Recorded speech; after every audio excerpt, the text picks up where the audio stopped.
The pest controller's covenant. I still remember the day they turned on me.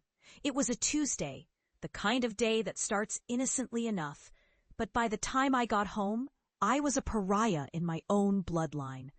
My mother's voice, sharp as a knife, echoed in my mind. You'll disgrace this family. You're not an exterminator, you're a lunatic chasing ghosts. The laughter of my siblings, a cruel chorus, wrapped around me like a noose. Their derision poured over me like bile, igniting a fire of rage and shame that still smolders deep inside. I didn't care then, and I don't care now. Because I was right. What they deemed madness became my lifeline after I was publicly shamed for exposing dangerous infestations in a hospital. Those rotten walls hid secrets. Dangerous bacteria were at play. But my truths, wrapped in concern, were met with ridicule. They branded me insubordinate, a threat to their pristine image. So I left the world of mundane pest control, retreating into the shadows where real horrors festered. Years passed, and in those years, I became something else entirely. I transformed into an occult exterminator, mapping haunted architecture, delving into folklore, and revealing the hidden entities believed to transmit psychic plagues. I was a ghost hunter, an entity slayer, a keeper of the damned.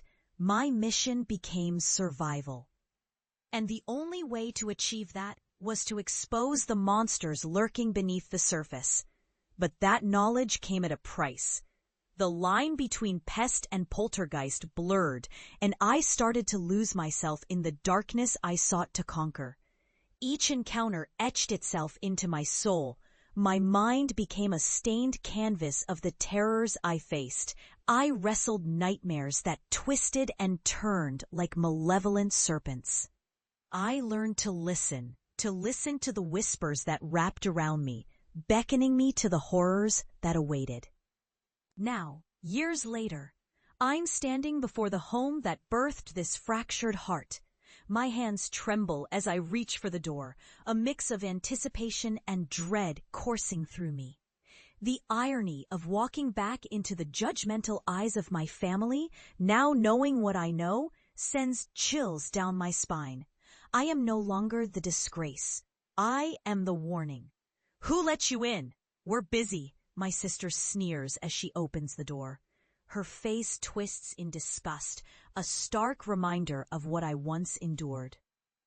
I step inside, a cold smile on my lips, the familiar scent of pine and regret overwhelming me.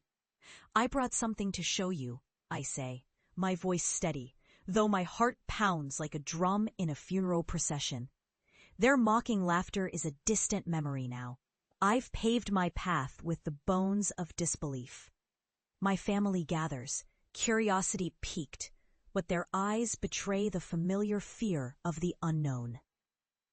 I pull an old jar from my bag, stained with acrid residue that once belonged to a wretched spirit. "What is that?" my brother asks, bravado masking his apprehension.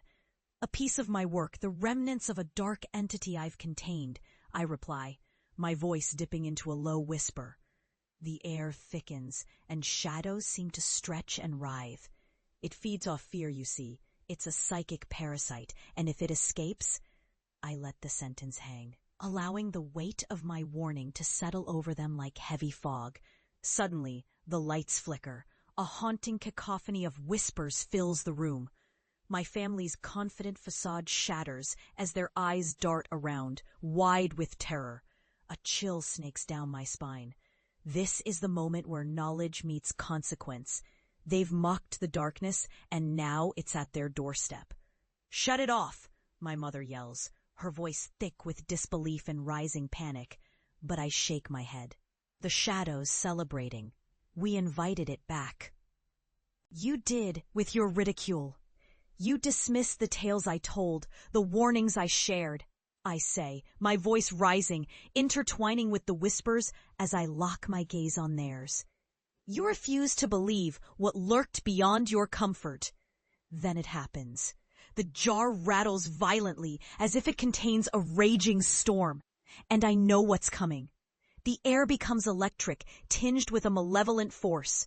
I rush forward, grabbing the jar to contain the chaos, but it's too late. The entity escapes. Shadows ripple like water across the walls, flooding the room, and for a moment, I am a mere spectator.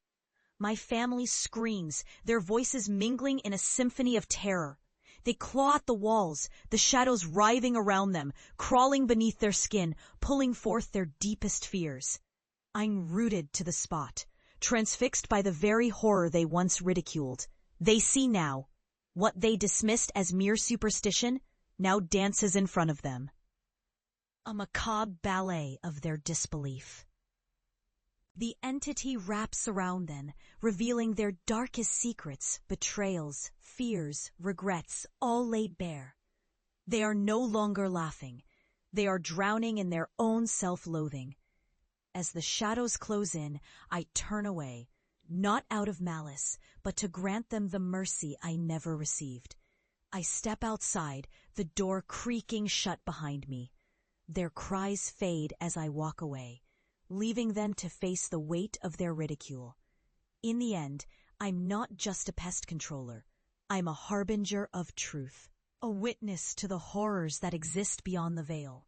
And tonight, I carry with me the bittersweet taste of vindication, the terrible knowledge that those who mock the unseen may one day find themselves trapped within it. I leave the house behind, shadows trailing me like a crown, knowing I've uncovered truths that the world now fears but cannot ignore. I am no longer a disgrace. I am the keeper of the darkness, and it has made me whole.